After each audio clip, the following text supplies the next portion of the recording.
Chapter 117. Contact. Daxter Guderian, a doctor of the Green Hill Mental Asylum. Klein silently repeated what the detective had said and started to think about the ways he could interact with this doctor, whom he suspected to be a spectator from the psychology alchemists. He didn't want to take too much of a risk on this matter. He didn't want the Nighthawks to discover that he was problematic. He didn't want to lose the life he had now over a mere exchange of information and resources. Furthermore, this person was most probably a spectator. Anyone who hadn't undergone special training wouldn't be able to hide their motives and thoughts from a person like that. I'll get a proxy, making me appear a little more mysterious. No, the more people involved, the easier it is for there to be problems. Yes. Perhaps I can hide the truth within the truth. I'll let that doctor know of my thoughts and feelings through my expression and body language, but not the whole truth. As Detective Henry described Daxter Guderian, Klein thought about what methods he could use to minimize risk without affecting the results he wanted. Slowly, he found inspiration in a detective film he had once seen. Well, I can try that, but I'll have to practice it repeatedly. Klein nodded inwardly before directing his full concentration on what Detective Henry had to say. Cough. Henry cleared his throat and said, "We are still working on the request involving the red chimney. You should know that there are many buildings in Tingen that have similar characteristics. Of course, it would be much easier if you could provide us with more clues." Nangero. Klein laughed dryly. I wouldn't have had to make the request if I had more clues. Honestly, this long investigation had depressed him, for the person behind the scenes had obviously noticed Klein's divinations and had more than enough time to find another hideout. Thus, all he could do was hope that he could find relevant clues from the information of the tenants. And that alone cost £7. Just the thought of it made him feel the pinch. Klein grabbed his cane and left after Detective Henry finished his report.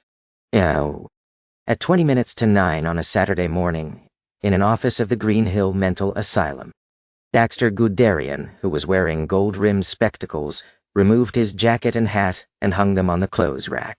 He had just picked up his tin of coffee powder when he heard knocking on the door. "Please come in," Daxter said casually. The half-closed door opened and a young man wearing a black trench coat entered.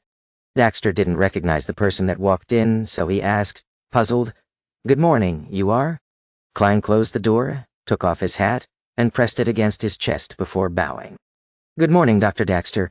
Please forgive me for taking the liberty to visit without any warning. I am Probationary Inspector Klein Moretti of the Awa Police Department. These are my identification documents and badge." "Wow."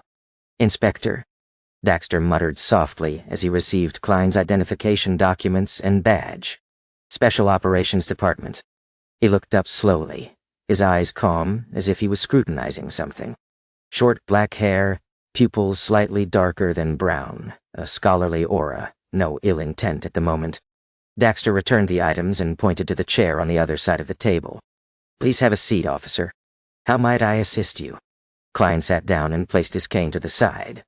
He slowly put away his documents and badge, then smiled. "Please allow me to reintroduce myself. I'm also a member of Tingen City's Nighthawks team, specializing in dealing with incidents involving the supernatural. Good morning, Mr. Ectator. Die. Before he finished his sentence, he wasn't surprised to see Daxter's pupils constrict. Daxter retracted his hand, looking like he was about to escape. "Officer, I don't understand what you mean."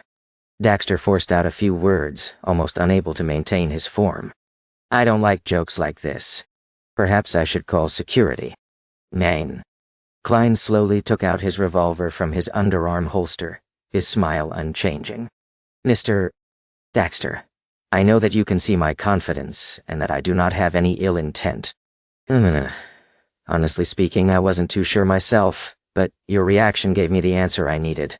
No one bow. What so?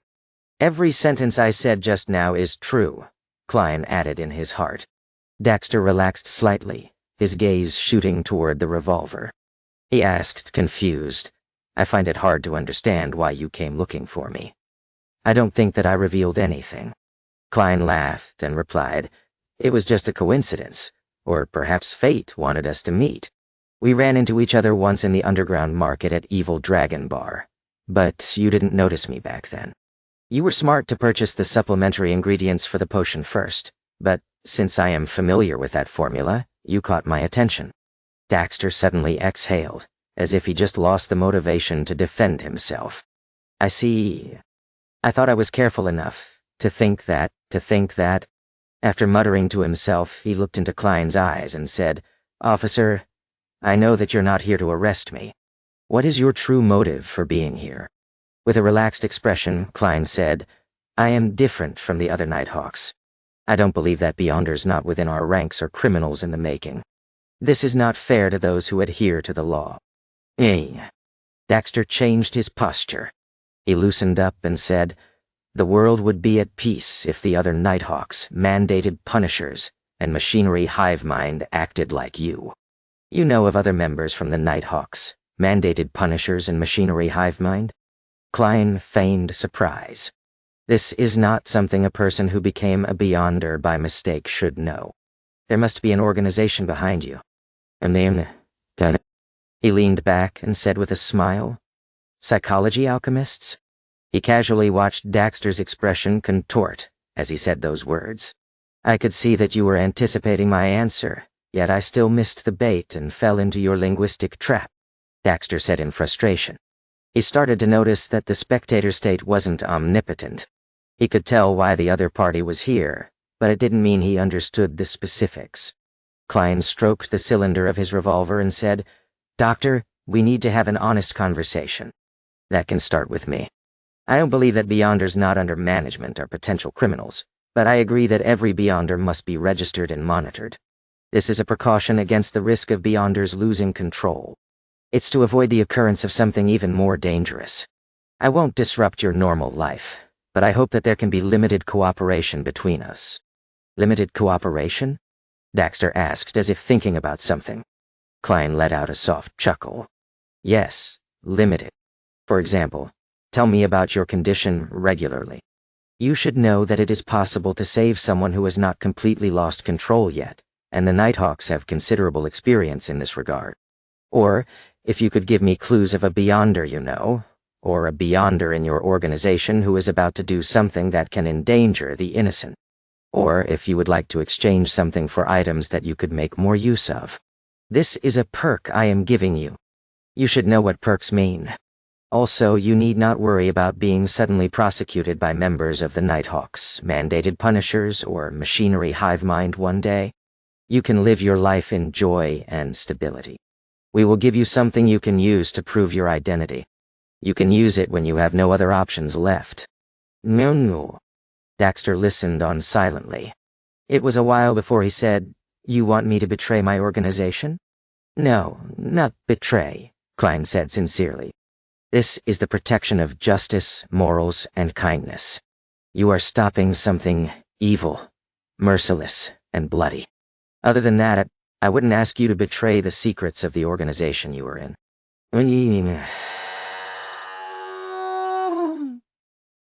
"What?" Daxter thought for a moment, as if feeling better now that there was an excuse. He was silent for a few seconds before he extended his right hand. "Here's to a successful cooperation." Klein shook his hand with his free hand and said, "A successful cooperation." He paused for a moment before chuckling. "Doctor, can you now tell me if you are a member of the psychology alchemists?" "Yes." Daxter nodded. Klein, who hadn't deactivated his spirit vision since he entered, didn't see any changes in the colors of his emotions. Thus he asked discreetly, "How did you join the psychology alchemists?"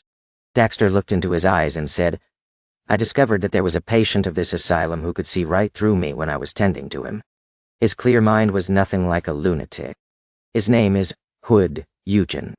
Klein committed the name to memory and chatted with Daxter a little longer, deciding on a secret way to communicate and meet up.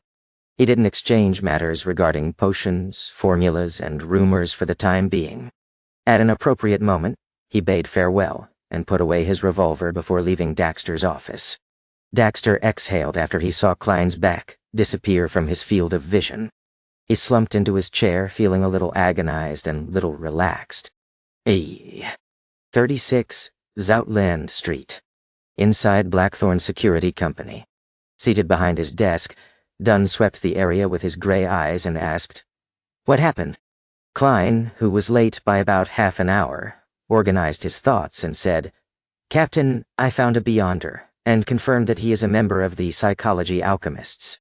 He's an Orthodox doctor and is willing to cooperate with us. I think it's best to maintain the status quo. He could help us learn more about the current condition of the Association of Psychological Alchemy." But after pausing for a few seconds, Klein added, "I want to develop him into an informant for the Nighthawks, or a hidden external member." The word informant came from the Intis language. It was created by Emperor Roselle. Dunn nodded slowly and said, "You handled the situation well, but it would be best to inform me when you face such a situation in the future. Give me that doctor's information and a written account of the way you handled the situation. I will give him something he can use to prove his identity. Also, don't speak of this to Leonard and the rest. Even though they are trustworthy teammates, the protocol clearly requires us to keep this close. You will be in charge of contacting that doctor in the future." Klein exhaled silently and replied with a smile, "All right."